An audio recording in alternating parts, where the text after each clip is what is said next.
आसाम में 1300 मदरसे बंद कर दिए गए। आपकी मस्जिद, उस पर भी तहकीक पूरी दुनिया के अंदर, पूरी दुनिया में, सिर्फ भारत में नहीं पूरी दुनिया में हो रहा। आप टोपी ओढ़ते हैं, उस पर भी तहकीक। आप दाढ़ी रखते हैं, उस पर भी तहकीक। पता नहीं कौन है, पता नहीं कोई उग्रवादी है, कोई आतंकवाद है, क्या है। ये मदरसा है। आर्टिकल नंबर 30 के तहत इन मदरसों को चलाना वैध है, जायज है। All minorities, whether based on religion, shall have the right to establish. Article number पढ़िए, 30 पढ़िए। मैं तो थोड़ा और 2 कदम आगे बढ़कर मैं थोड़ा ये कहता हूं कि हमारे मदारिस के अंदर भारत के संविधान को पढ़ाया जाना चाहिए। चूंकि इस मुल्क हिंदुस्तान में रहते हैं तो संविधान को फॉलो करना दैट इज वेरी इंपॉर्टेंट। और ये शरीयत और सुन्नत के खिलाफ नहीं है।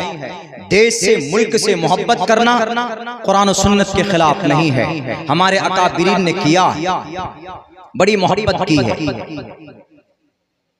मैं बताऊंगा कि आप अपने अगर कुरान पर, शरीयत पर अमल करते हैं, आपका कुरान सिर्फ इबादत के लिए नहीं है। जनाब मोहम्मद रसूलुल्लाह की जिंदगी सिर्फ आपको जन्नती बनाने के लिए तो है ही, लेकिन आप दुनिया में अगर उससे फायदा हासिल करेंगे तो दुनिया में भी आप कामयाब होंगे। ये जो यहूदी जुडाइज्म आज इतने दुनिया के अंदर, पूरी दुनिया के अंदर में आन बान शान के साथ जिंदगी गुजार रही है, ये कौम कहां से फायदा उठाया उन्होंने?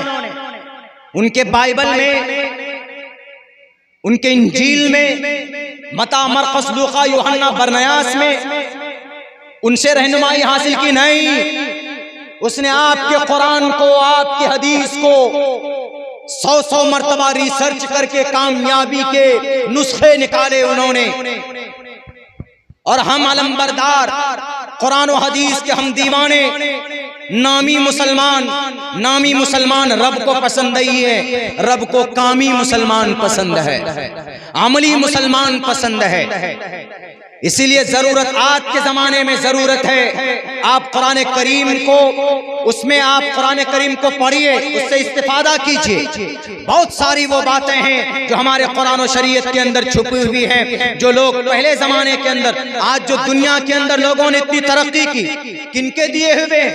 ये मदरसा आज से नहीं है। यूरोप जो अपने आप को बहुत बड़ा तुर्रम खां समझता है, ये उस वक्त जिहालत के अंधेरे में थे जब स्पेन के अंदर मदारिस के अंदर लेबोरेटरी चला करते थे। मदारिस के अंदर वैज्ञानिक पढ़कर निकलते थे। मदारिस से बड़े बड़े फादर ऑफ केमिस्ट्री कौन है? केमिस्ट्री स्कूल के सिलेबस में है, जाबिर इब्न हय्यान है। कहां से निकले? मदरसे से पढ़ करके निकले हैं। अबुल कासिम अज़-ज़हरावी डॉक्टर ऑपरेशन करेगा तो जब तक अबुल कासिम अज़-ज़हरावी के वो इंस्ट्रूमेंट को इस्तेमाल नहीं करेगा, उनके सीजर को, उनके ब्लेड को इस्तेमाल नहीं करेगा, तो कोई भी डॉक्टर ऑपरेशन नहीं कर सकता। किस बाप ने नक्शा बना कर दिया? अबुल कासिम अज़-ज़हरावी ने बना कर दिया है, जो एक वक्त में मदरसे में बैठकर हिदाया और जलालैन पढ़ाया करते थे।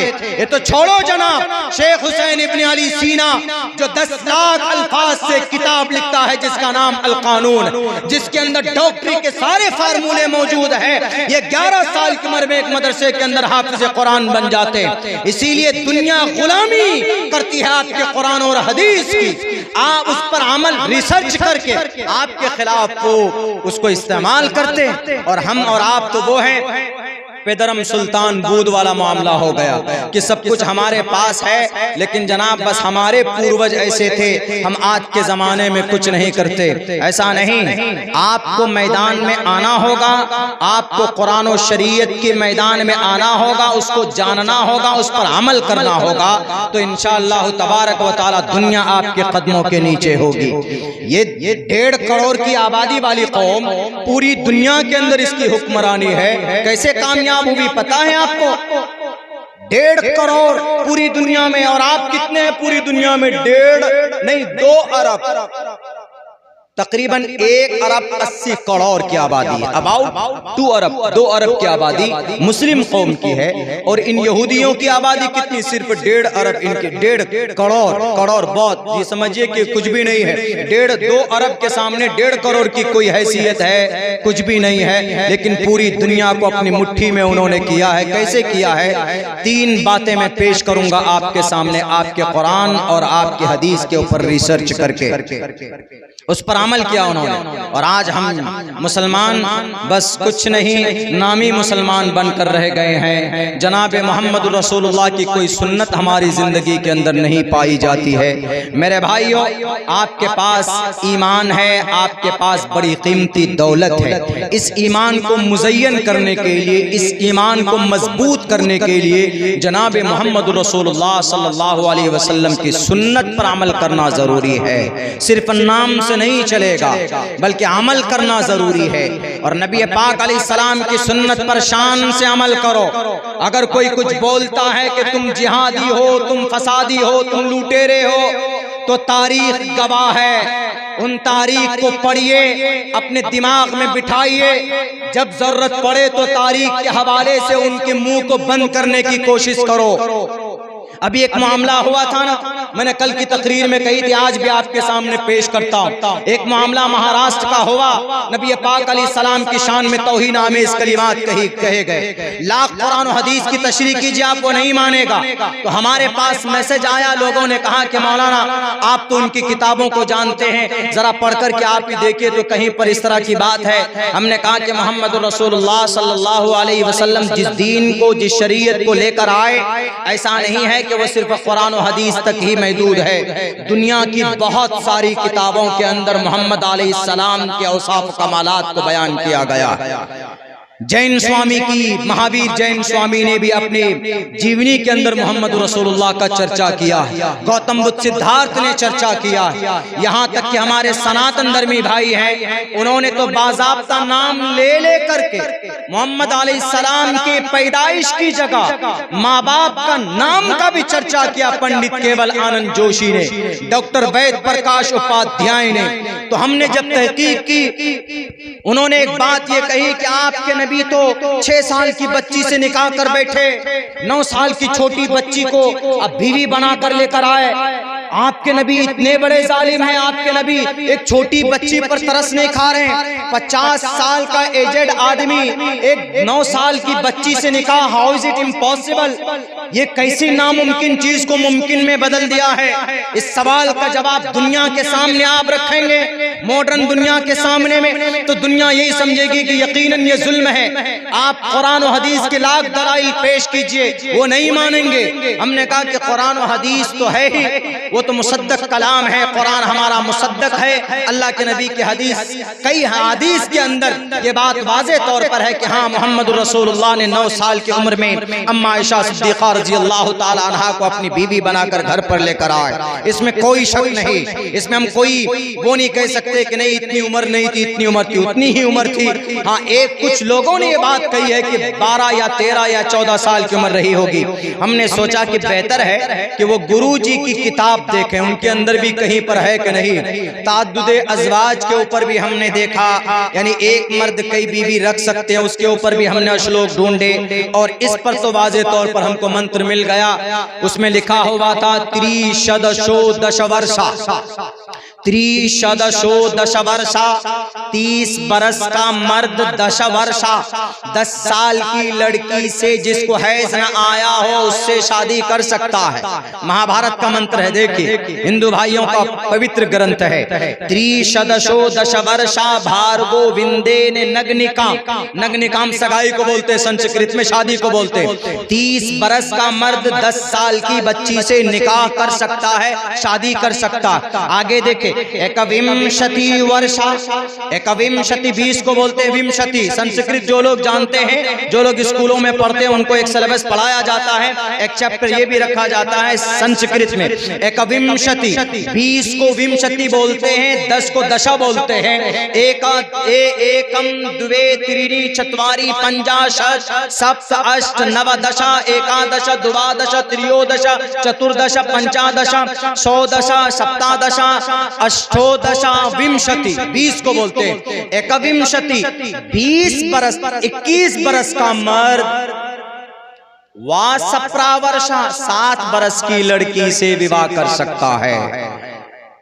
तो ये तो बात मिल गई कि भाई हमारे नबी अगर 9 साल की अम्मा आयशा से आप बीवी बना सकते हैं, तो महाभारत के अंदर भी कहा गया है कि 21 बरस का मर्द 7 साल की बच्ची से विवाह कर सकता है। और फिर अम्मा आयशा 9 साल की उम्र में बालिग हो चुकी थी। वहाँ के क्लाइमेट के हिसाब से, वहाँ के मौसम के हिसाब से, ज्यादा वाज़ेह वजाहत नहीं करूंगा, आपको समझाने के लिए इतनी बात बताता हूँ। आप सब गोरे गोरे हैं अल्हम्दुलिल्लाह, सब गोरे हैं, सबकी असल शक्लें अच्छी है। अल्लाह ने आपको बहुत बेहतरीन सांचे में ढाला है। लक़द ख़लक़नल इंसान फ़ी अहसनि तक़वीम। लेकिन आप केरला चले जाए, उधर जलसे में जाते हैं तो सब काले दिखते हैं, सब के सब काले नजर आते हैं। इतने काले होते हैं कि साउथ के लोग देखकर आप डर जाएंगे किसी, इतने काले होते हैं। क्यों भाई? भारत में वो भी रहते हैं, आप भी रहते हैं, आप उत्तर प्रदेश में रहते हैं, हम बिहार में रहते हैं, वो साउथ में रहते हैं। सबसे ज्यादा मुहज्जब इलाका भारत में साउथ का एरिया पाया जाता है। केरला है, तमिलनाडु है, आंध्र प्रदेश है, वगैरह वगैरह, कर्नाटक वगैरह। लेकिन वहां पर इतने खूबसूरत लोग नहीं होते, बहुत काले होते हैं। अब वो अल्लाह से जब जंग करें कि हम लोगों को काला क्यों बनाया, उत्तर प्रदेश के घोसी वालों को खूबसूरत क्यों बनाया आपने? तो अल्लाह कहता है कि भाई ये हमने वो आबो हवा पर हमने डिपेंड कर दिया। आप बाइक में, आप एसी गाड़ी में बैठकर जाएं, जब सड़क कहीं पर बन रही होती है तो कितनी धूल उसमें है, धूल गर्द गुबार। आप जाएंगे एसी गाड़ी में तो आप बेहतर बन निकलेंगे, आपको कोई आपकी शक्ल चेंज नहीं होगी। लेकिन आप बाइक में जाइए, उसी रास्ते में आपको पहचानने से आपके बच्चे इनकार कर देंगे कि कौन महापुरुष आ गया है। तो ये मौसम के ऊपर डिपेंड करता है। तो अरब में गर्म मौसम है। चाइना का एक 50 साल का बुढ़ा आपके सामने लाकर खड़ा कर दिया जाए तो आपके सामने लगेगा कि he is a young boy, he is a look like अ सलमान खान। ये तो बहुत खूबसूरत, ये तो 16 साल का यंग आ गया चाइनीज को, उनकी उम्र का पता नहीं लगा सकते आप। मोच वोच कटे हुए चपटे मुंह के होते हैं, नेपाल में भी ऐसे होते हैं। हमारे यहाँ से नेपाल बहुत करीब है। तो आप देखेंगे कि भाई 50 साल का है, लेकिन शक्ल के एतबार से उम्र की अंदाजा नहीं लगा सकते।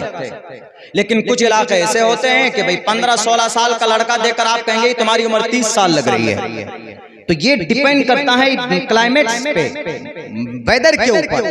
तो इसलिए अम्मा आयशा सिद्दीक़ा रज़ी अल्लाह ताला अन्हा 9 साल की उम्र में बालिगा हो चुकी थी। उनके ऊपर कोई भी लान छान नहीं लगा सकते।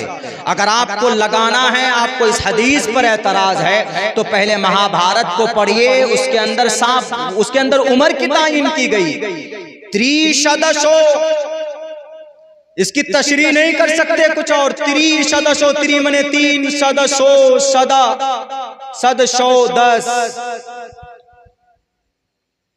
30 बरस का मर्द 10 वर्षा 10 साल की औरत से शादी कर सकता है जिसको हैज का भी खून ना आया हो, यानी नाबालिग हो तब भी कर सकता है। हमारे इस्लाम में यह है कि अगर नाबालिग है तो वो बच्ची, वो नाबालिग लड़की या लड़का निकाह नहीं कर सकता अपने से, उसके पेरेंट्स की मौजूदगी में उनकी मर्जी से निकाह करेंगे तभी हो सकता है।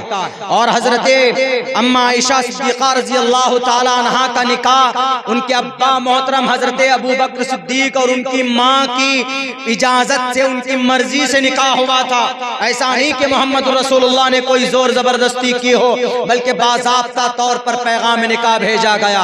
बाज़ाब्ता तौर पर महर के 400 दिरहम मुकर्रर किए गए। बाज़ाब्ता तौर पर रुखसती के लिए अंसार की 2 औरतें पहुंची है, नबी पाक अलैहिस्सलातु वस्सलाम पहुंचे हैं और दूध का प्याला पेश किया गया है जनाब मोहम्मद रसूलुल्लाह सल्लल्लाहु अलैहि वसल्लम के सामने में। तब जाकर ये निकाह आप अलैहिस्सलातु वस्सलाम का स्पन्न हुआ है, लोगों के सामने वजूद में आया। इसीलिए गलत बात, जहालत की वजह से नफरत की वजह से किसी धर्म के खिलाफ कोई बोल नहीं सकता है। हमारा भारत का संविधान कहता है, आर्टिकल नंबर 25 खुले लफ्जों में वाज़े तौर पर कहता है, freedom of conscience and free profession and practice propagation of the religion, कि धर्म के मुताबिक जिंदगी गुजारने की मुकम्मल आजादी इस देश के अंदर दी गई है। एक एक लफ्ज की वजाहत करूंगा तो वक्त लगेगा, लेकिन इशारतन बात कह रहा हूं चूंकि मेरी तकरीर रिकॉर्ड हो रही। Freedom of conscience and free profession and practice propagation of the religion. अकीदा कुछ भी रखें आप कुछ भी रखें, आपके ऊपर कोई जुल्म सितम नहीं कर सकता। आप कितने खुदा की इबादत करते हैं और आप नबी के गुलाम हैं या नहीं हैं, किसी को बुरा भला कहने की परमिशन इस इंडियन कॉन्स्टिट्यूशन के अंदर नहीं। लेकिन हम तो सिर्फ इतनी बात कहते हैं, ए मुसलमानों, अगर अल्लाह का महबूब बनना चाहते हो, मोहम्मद रसूलुल्लाह का सच्चा आशिक बनना चाहते हो, तो यकीनन नबी की सुन्नत के मुताबिक जिंदगी गुजारने की कोशिश करनी होगी। अगर कोई नबी का आशिक है, नबी का आशिक होगा तो सर पर टोपी रखेगा, नबी का आशिक होगा तो चेहरे पर दाढ़ी रखेगा, नबी का आशिक होगा तो सर पर पगड़ी बांधेगा। अगर किसी की सर पर टोपी है, अगर पगड़ी है, चेहरे पर दाढ़ी है, तो इसका यह मतलब नहीं है कि वो देश का विरोधी, वो इस भारत का नागरिक नहीं है। आप याद कीजिए, हम इस धरती से उतनी मोहब्बत करते हैं जितनी हमें अपनी जान से मोहब्बत है, क्योंकि हमारे नबी ने ये तरीका हमें बताया है। धरती से मोहब्बत करना, अपने मुल्क से मोहब्बत करना, यानी नबी का तरीका है, सुन्नते नबी है। अल्लाह के नबी अलैहिस्सलातु वस्सलाम को जब उतबा, शैबा, वलीद, हंज़ला, मुगीरा ने मक्कतुल मुकर्रमा में रहने पर मजबूर कर दिया गया, साजिशें रचने लगे कि इनको हलाक करना बहुत जरूरी, इनका खात्मा बहुत जरूरी है, वरना ये इस नए दीन की तबलीग करता फिरेगा, इसलिए इन पर ब्रेक लगाओ। अल्लाह के तरफ से ऑर्डर आया कि मोहम्मद आपको हिजरत करना है। नबी पाक अलैहिस्सलातु वस्सलाम हिजरत करने के लिए हिजरत की गर्ज से जब निकल रहे थे, तो आप शहर से जब बाहर निकले, जब मक्का से, शहर मक्का से बाहर निकले, तो आपने पीछे मुड़कर, आंख में आंसू थे और आपने मुड़कर के रोते हुए कहा, ऐ मक्का, ऐ शहर मक्का, मैं तुझ में पैदा हुआ, मैं तुझ में पला बढ़ा और मैं यहाँ पर बड़ा हुआ हूँ। पूरी दुनिया के अंदर कोई जमीन ऐसी नहीं बनी है जो तुझसे ज्यादा महबूब हो। मैं तुझसे बहुत मोहब्बत करता, तू मुझे बहुत प्यारी है। ये अल्फाज इब्ने कसीर ने रिवायत किए, नकल के, उठाकर पढ़ लिया जाए जिसको यकीन नहीं होता, तो इससे साफ पता चलता है कि जिस जमीन पर इंसान पैदा होता वहां से मोहब्बत फितरी तौर पर हो जाती। आदमी किसी प्रदेश में जाकर सेटल हो जाए, बिहार का आदमी उत्तर प्रदेश में सेट हो जाए, उत्तर प्रदेश का आदमी महाराष्ट्र में सेट हो जाए, लेकिन अपने आबाई वतन को कभी भूल नहीं सकता, वो कभी न कभी आता जरूर है। नबी पाक अलैहिस्सलाम रोते हुए, आंखों में आंसू लिए हुए चले गए वहां से, मक्कतुल मुकर्रमा से, और आप 10 साल के बाद वापस आए। तो इस सुन्नत को जिंदा किसने किया? एक आशिक रसूल ने किया, कासिम नानोतवी ने किया, शेखुल हिंद ने किया, सैयद अहमद शहीद रहमतुल्लाहि अलैह ने किया, शेखुल इस्लाम हुसैन अहमद मदनी ने किया। इस जमीन से मोहब्बत थी। शाह वलीउल्लाह मुहद्दिस दहलवी को वो कुरान से भी मोहब्बत करते थे, टोपी दाढ़ी से भी मोहब्बत थी, लेकिन इस जमीन से भी मोहब्बत थी। 1806 के अंदर अगर जिहाद का फतवा किसी ने अंग्रेज के खिलाफ दिया इस जमीन को बचाने के लिए, तो उस जात अक़दस का नाम शाह अब्दुल अजीज मुहद्दिस दहलवी, जिनके सर पर टोपी भी थी, जिनके सर पर पगड़ी भी थी, जिनके शक्ल में दाढ़ी भी थी, जो एक मस्जिद के मिंबर का इमाम भी था, जो नमाज भी पढ़ता था, अजान भी देता था और सुन्नत रसूलुल्लाह का दीवाना भी था, आशिक रसूल भी था। इसका यह मतलब नहीं है कि टोपी दाढ़ी वाला जो होगा वो देश का विरोधी होगा, वो देश के हित में नहीं होगा। गलत बात। अल्लाह के नबी की सुन्नत को इस देश के अंदर अगर इस सुन्नत को किसी ने जिंदा किया है तो हमारे अकाबिरीन हैं, हमारे उलमाए किराम हैं। हजरत शेखुल हिंद रहमतुल्लाहि अलैह इतने बड़े आशिक़ रसूल थे, इतने बड़े आशिक़ रसूल थे कि वित्र की नमाज के बाद बैठकर 2 रकात नमाज अदा करते थे। तो उनके शागिर्द ने सवाल किया कि हजरत वाला, बैठकर तो आधी नमाज आधा सवाब मिलता है, आप बैठकर नमाज क्यों अदा कर रहे हैं? उन्होंने कहा कि मुझे पता है कि बैठकर आधा सवाब मिलता है, लेकिन चूंकि ये वक्त ऐसा है, यानी वित्र के बाद हमारे नबी ने बैठकर 2 रकात नमाज अदा की है, तो इसीलिए सदाए इश्क ये है कि मोहम्मद से जैसा अमल जिस अंदाज में साबित हो, उसी अंदाज में अगर अमल करे तो सच्चा आशिक वही कहलाता है।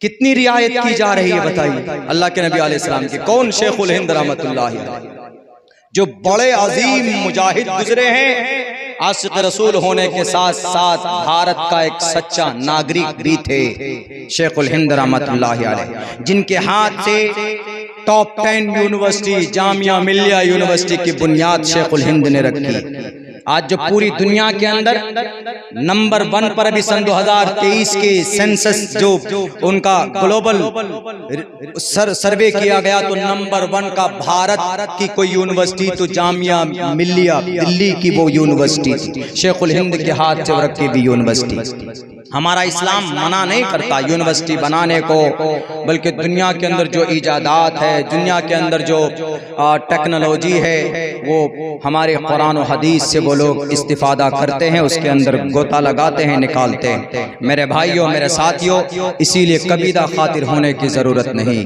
पूरी दुनिया एक प्लेटफॉर्म पर जमा है, आपको चबाने के लिए, आपको मिटाने के लिए। ये वक्त है पूरी मिल्लत को एक प्लेटफॉर्म पर खड़ा होकर शरीयत की रस्सी को मजबूती के साथ पकड़कर जुल्म के खिलाफ आवाज बुलंद करने का। बुज़दिल मत बनिए। हम कहीं पर भी जाते हैं तो लोग बोलते हैं कि मौलाना यहाँ पर ये नहीं बोलना है, वो नहीं बोलना है। हम साफ जानते हैं कि हम कुरान और हदीस की बात बोलते हुए आ रहे हैं, हम बोलेंगे और हर हाल में बोलेंगे, और कुरान और हदीस किसी को नुकसान नहीं पहुंचाता है, बल्कि नुकसान से कुरान बचाता है, नुकसान से समाज को बचाता है कुरान और सुन्नत, हमारे कुरान और सुन्नत। बल्कि यहूदी जब 2000 साल तक गुलाम रहे, 2000 साल तक गुलामी की, यही कौन, ये जालिम जो आज RDX और बम बरसा रहे हैं मजलूमों मासूम इंसानों पर। 2000 साल तक उनको कोई जगह भी नहीं थी जनाब। लेकिन जब इनके गुरु लोग बैठे एक जगह पर, उन्होंने कहा कि अरे भाई,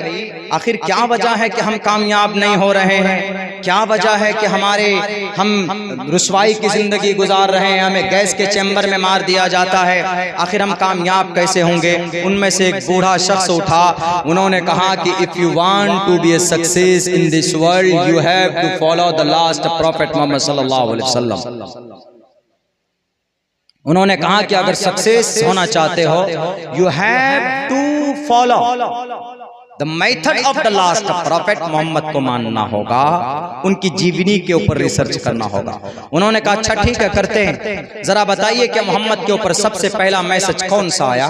तो उन्होंने कहा कि सबसे पहला message from the sky to the world to teach the people what is wrong what is right. इस जमीन पर इंसानों की कामयाबी के लिए जो सबसे पहला पैगाम रब के तरफ से आया है, वो पढ़ने का आया है। इक़रा बिस्मि रब्बिकल लज़ी खलक़ खलक़ल इंसाना मिन अलक़, पढ़ने का। और हमारे में पढ़ने का क्या रेशियो है? कितने उलमा हैं, कितने मुफक्किरीन हैं, कितने मुहद्दिसीन हैं? अल्हम्दुलिल्लाह फिर भी आपका ये इलाका, आपका ये एरिया आजमगढ़ और मऊ का, फिर भी अल्लाह और दूसरे जगहों के बिलमुकाबिल में आप 100 मरतबा शुक्रिया अदा कीजिए कि बहुत बहुत दूर तक यहाँ जो उलमा और जो मुहद्दिसीन और फुक़हा पैदा हो गए, दूसरे लोग फायदा उठाते हैं, लेकिन और ज्यादा होना चाहिए। इसी तरह और दूसरे इलाकों में होना चाहिए, और ज्यादा होना चाहिए। हर एक घर में एक आलिम दीन और कम से कम एक खानदान में एक मुफ्ती तो होना ही चाहिए। हर इंसान को अपने अकीदे के बारे में जानकारी होनी चाहिए। तो उन्होंने कहा कि अच्छा, तालीम सबसे पहला इबादत के लिए नहीं है, अल्लाह की इबादत के लिए नहीं है, पहला पैगाम का नहीं है, सबसे पहला पैगाम इक़रा। अच्छा, सबसे पहला पैगाम इक़रा है। अंग्रेज देखिए, यहूदी रिसर्च कर रहे हैं आपके कुरान पर, आप जहां सोच नहीं सकते वो वहां से सोचता। कहता अच्छा इक़रा, पढ़ने का, इसका मतलब है कि पढ़ने से ही समस्या का समाधान है। उन्होंने आगे और नहीं पढ़ा, आगे छोड़ दिया। इक़रा बिस्मि, इक़रा तक इक़रा को लिया, बिस्मि रब्बिकल लज़ी खलक़ खलक़ल इंसान मिन अलक़। अगर मुकम्मल पढ़ता तो फिर वो जालिम नहीं बनते, सिर्फ इक़रा को लिया। अच्छा, पढ़ने से समस्या का समाधान हो सकता। उन्होंने फौरन तालीम के ऊपर काम शुरू कर दिया और तालीमी बंदोबस्त के लिए उन्होंने 38 तंजीमें बनाई। यहूदियों ने 38 तंजीमें, और सारे तंजीमों के काम बांट दिए। एक यूनिवर्सिटी बनाएंगे, दूसरी यूनिवर्सिटी के अंदर जो तालीमी सिस्टम को देखेंगे, यानी 38 तंजीमें मिलकर तालीम पर काम कर रही यहूदियों की। हमारे यहाँ बस हमारे उलमाए किराम जो पसीना बहा रहे हैं, जो रसीद लेकर जाएं, दर दर लोगों के पास जाएं, तो बस उनकी मेहनत से ही हमारे इदारे चलते हैं। वरना हमारी कौन सी ऐसी तंजीम है जो इदारे चलाते हो? सबक हासिल करना चाहिए। मैं नहीं कहता कि आप यहूदी हमारे लिए रोल मॉडल है, लेकिन आप मुफ्ती सईद अहमद साहब पालनपुरी का वो जुमला मुझे याद है, मेरे उस्ताद मोहतरम, मेरे शेख, बिकॉज आई कंप्लीटेड माई फजीला course from Darul Uloom Deoband in 2012, सन 2011 में दौरे हदीस में वो बार बार इस जुमले को बोलते थे। अगर मुसलमान कुरान और सुन्नत पर अमल नहीं करता है, अगर एक मुशरिक किसी हदीस पर अमल करता है, तो उस हदीस पर अमल करने की बरकत से दुनिया में उसको उसका रिजल्ट अल्लाह जरूर देता है। तो इक़रा पर अमल किया इन यहूदियों ने। सबसे ज्यादा पढ़ा लिखा तबका दुनियावी एतबार से अगर कोई है तो यहूदी मिलेगा आपको। हम और आप तो दुनियावी एतबार से उनके सामने खड़े नहीं हो सकते। आपके कुरान पर जितना रिसर्च इन यहूदियों का है, शायद हमारे उलमाए दीन का उतना ना हो मौजूदा वक्त में। वो 24 घंटा बैठकर रिसर्च करते।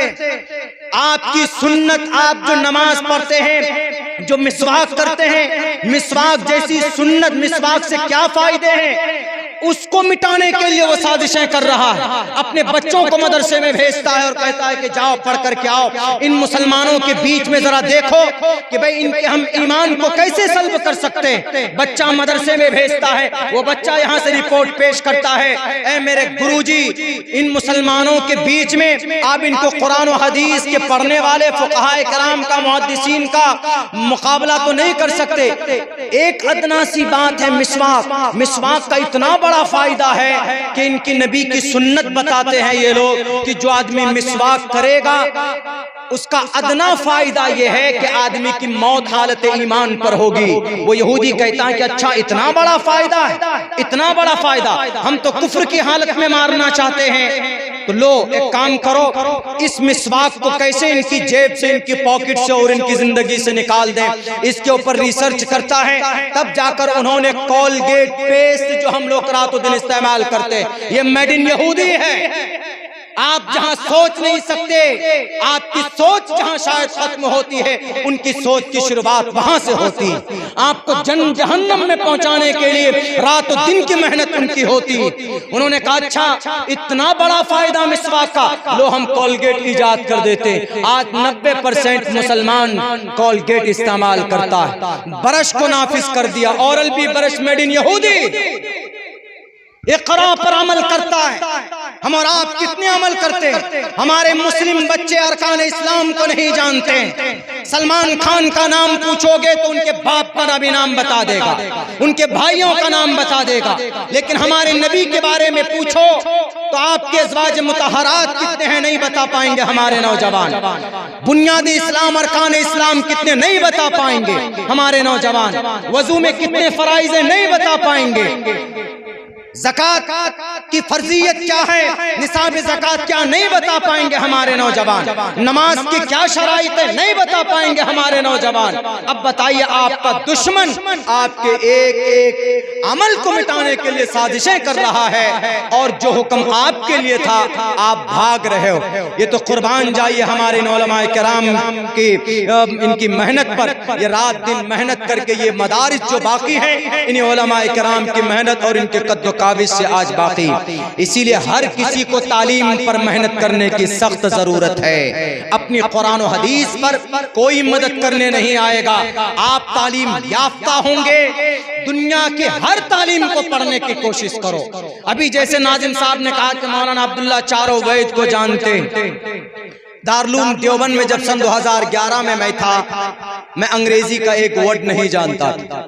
मेरा दाखिला हुआ बेंगलोर के अंदर सिर्फ एक जुमले से MARCCS मैद Ashraf education research and welfare centre के अंदर जब हमने वैसे ही नाम डाल दिया कि मैं भी जाना चाहता हूँ, पढ़ना चाहता हूँ, तो उन्होंने कहा कि आप दौरे में मुकम्मल हो चुके हैं। हमारा औसत उस वक्त जो नंबर आया था वो कम से कम 78% था, 78 का औसत आया था दारुल देवबंद में। तो हमने वहाँ पर तकमील उलूम भी मुकम्मल किया। इसको अंग्रेजी में PhD इन अरबिक बोलते हैं। वो जो हमको आई कार्ड मिला हुआ है दारुल देवबंद का, उसमें PhD इन अरबिक मिला हुआ। इस आधार के उस आई कार्ड की वजह से मुझे एक बड़ी सरकारी नौकरी का ऑफर भी मिला कि आप अरबी में PhD किए हुए। तकमील उलूम का एक शोबा है दारुल देवबंद में, जैसे तखस्सुस है, तखस्सुस फिल हदीस है, तकमील अदब है, तकमील तफसीर है, ये सारी चीजें वहां पर पढ़ाई जाती। तो मैंने कहा तकमील उलूम पढ़ने के बाद मुझे शौक हुआ कि मैं तकाबुल के ऊपर काम करना चाहता हूँ, जरा देखना चाहता हूँ। तो हमने वैसे ही नाम दे दिया। तो उन्होंने जब इम्तिहान लिया तो उन्होंने पूछा कि आप कुछ इंग्लिश जानते हैं? हमने कहा कि कोशिश करूंगा, कुछ जानता तो वैसे नहीं हूँ, लेकिन बोलिए क्या पूछना है। तो उन्होंने कहा कि मैं आपको उर्दू में एक जुमला बोलूंगा, आपको उसको इंग्लिश में बोलना। हमने कहा ठीक है। इत्तेफाक से देखिए, जब ऊपर वाले को किसी से काम लेना होता है, किसी को पहुंचाना होता है, तो वो रास्ता खुद बना दिया करता है। ABCDEFG मैं नहीं जानता था, बिल्कुल भी नहीं जानता। लेकिन पढ़ने के जमाने में एक मास्टर साहब आते थे तो एक ही जुमला हमने रटा था, आई एम गोइंग, मैं जा रहा। उन्होंने पूछा कि मैं बाजार जा रहा हूं, इंग्लिश बनाइए आप। मैंने कहा I am going to market, वही जुमला देखिए। उन्होंने उर्दू में बोला, बचपन से रटा हुआ था I am going to market. हालांकि आई क्या है, एम क्या है, गोइंग क्या है, गो क्या है नहीं जानता था बिल्कुल। उन्होंने कहा ठीक है जाइए, हो गया, दाखिला हो गया।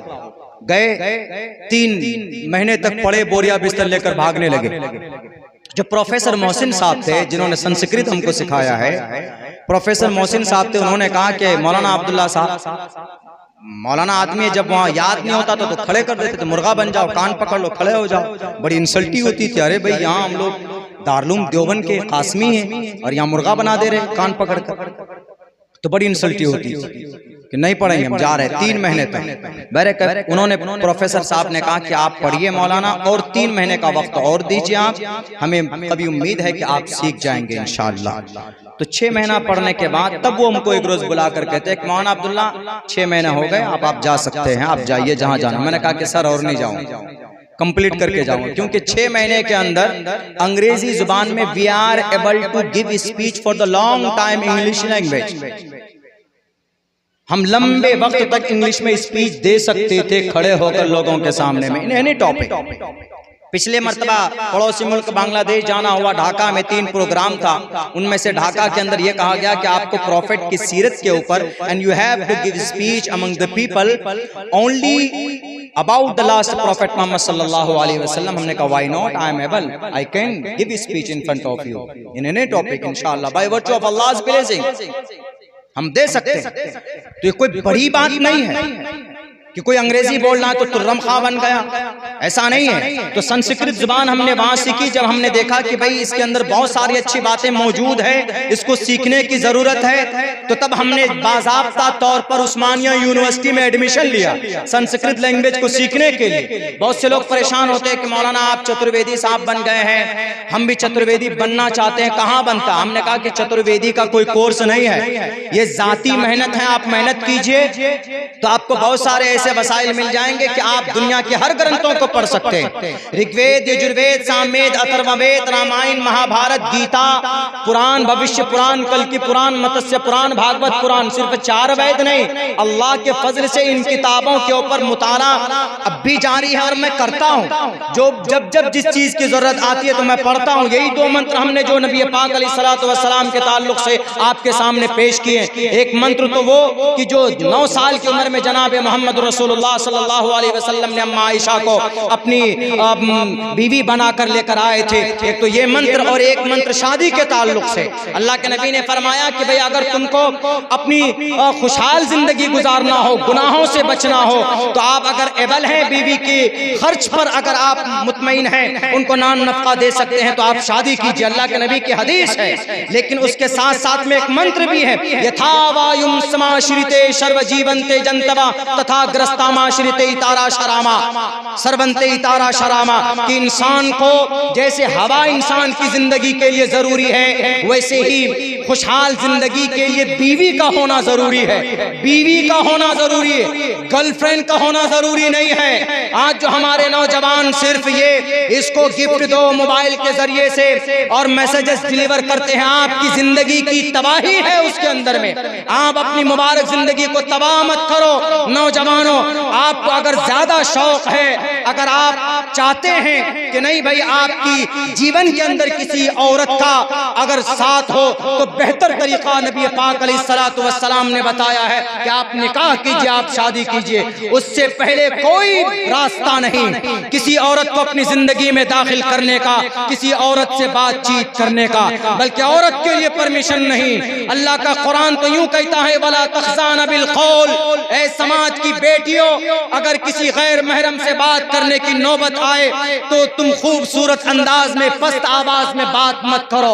वला तखज़ान बिल कौल, सख्ती के साथ बात करो। फोन आता है अगर किसी अननोन नंबर से, तो नरम आवाज में हलाओ हवाई करके बात मत करो, शिद्दत के साथ बात करो। ये मैं नहीं कह रहा, ये रब कह रहा, जिसने इंसान को बनाया, जिसने औरत को बनाया है। अल्लाह तबारक व तआला ने औरत के सर से पैर तक एक कशिश रखी, वो कुदरती तौर पर अल्लाह तबारक व तआला ने उसको नाजुक बनाया है। इसीलिए आज देखिए दुनिया के लोग औरत को आगे करते हैं, किस लिए? बिगाड़ने के लिए समाज को, सोसाइटी को, मुआशरे को। इसलिए नौजवानों से कहता हूं कि अल्लाह के नबी अलैहिस्सलातु वस्सलाम की पूरी जिंदगी हमारे लिए मार्ग है, हमारे लिए सत्य मार्ग का दर्शन। मेरे भाइयों, वक्त तो बहुत हो चुका है, सीरत के ऊपर तो बात करने के लिए बड़े लंबे वक्त की जरूरत पड़ती, लेकिन मैं आपके सामने वो बात कह रहा था कि दुनिया की बातिल कौमें कैसे कामयाब हुए। इक़रा पर अमल किया यहूदियों ने, हमने तालीम से अपने रूगर्दानी की है, तो आज हम जलील और रुस्वा हो रहे हैं। दूसरी चीज, दूसरी बात, उन यहूदियों ने हमारी शरीयत पर दूसरी जो बात उन्होंने ली है वो ये कि नबी पाक अलैहिस्सलातु वस्सलाम ताजिर थे। उलमा बैठे हैं, अगर मैं झूठ बोलता हूं तो अब्दुल्ला सालिम की जुबान को कैंचियों से काट सकते हैं आप, मैं मना नहीं करूंगा। एक तालिबे इल्म हूं, सीखने की गर्ज से अपनी बात उलमाए किराम के सामने आपके हवाले कर रहा। अल्लाह के नबी 15-12 साल की उम्र में तिजारत पे जाने लगे थे अपने चचा के साथ। 15 साल की उम्र से बाज़ाब्ता आपने तिजारत का काम शुरू किया था। 40 साल की उम्र तक आप ताजिर थे। तिजारत की वजह से मोहम्मद का खिताब अस-सादिक अल-अमीन, एक यहूदी ने आपको यह खिताब दिया था तिजारत की वजह से। चूंकि तिजारत में अमानतदारी थी नबी पाक अलैहिस्सलाम, दयानतदारी थी मोहम्मद रसूलुल्लाह की जिंदगी के अंदर, तब उन्होंने साइब बिन कैस अल मखजूमी जो यहूदी था, उन्होंने यह खिताब आपको दिया था। और आप जानते हैं इस सुन्नत को हम लोग शायद मुकम्मल तौर पर इस पर अमल न करते हो, लेकिन यहूदियों ने इस पर मुकम्मल तौर पर अमल किया।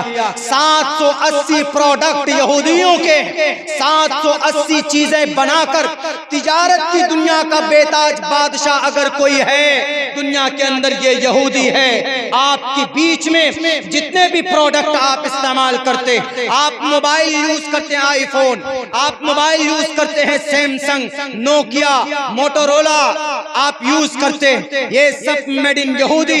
आप लक्स साबुन यूज करते, आप डिटॉल साबुन यूज करते, आप लाइफ बॉय साबुन यूज करते, ये सब मेड इन यहूदी यहूदी, आप शैम्पू यूज करते, आप डब शैम्पू यूज करते, आप head and shoulder shampoo use करते, ये वो चीजें हैं जो हर घर के अंदर मिलता, ये सब मेड इन यहूदी।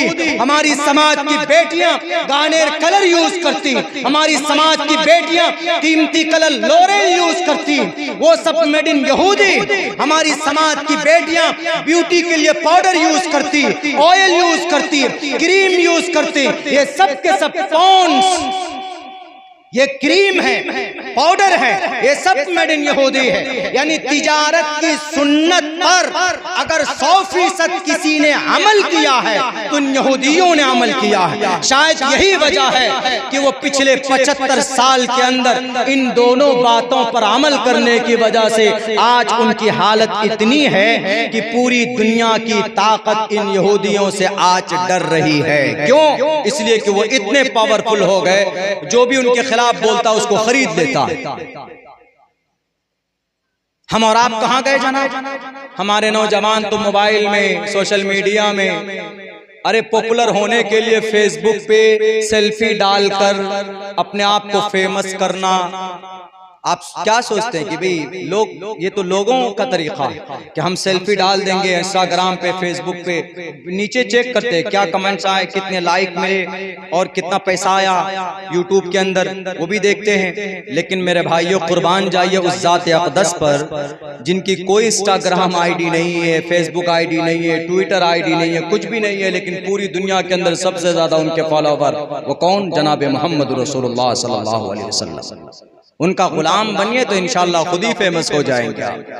उनका गुलाम बनिए तो अल्लाह तबारक व तआला के नजदीक आपका मकाम व मर्तबा बुलंद होगा। तो ये दो बातें। तीसरी बात क्या थी जो मैं बताना चाहूंगा? तीसरी बात ये है जो इन यहूदियों ने हमारी शरीयत से लिया है। तीसरी बात ये थी कि ये 1.5 करोड़ यहूदी एक प्लेटफॉर्म पर है, यानी इत्तिहाद। इत्तिहाद भी किन का पैगाम है? कुरान का पैगाम है कि नहीं? इत्तिहाद कुरान का पैगाम। वातसिमू बिहब्लिल्लाहि जमीआ इन्नमल मुमिनून इख्वा। नबी की हदीस अल मुस्लिमु कजसदिन वाहिदिन, अल मुस्लिमु अखुल मुस्लिम, है कि नहीं है? बताइए।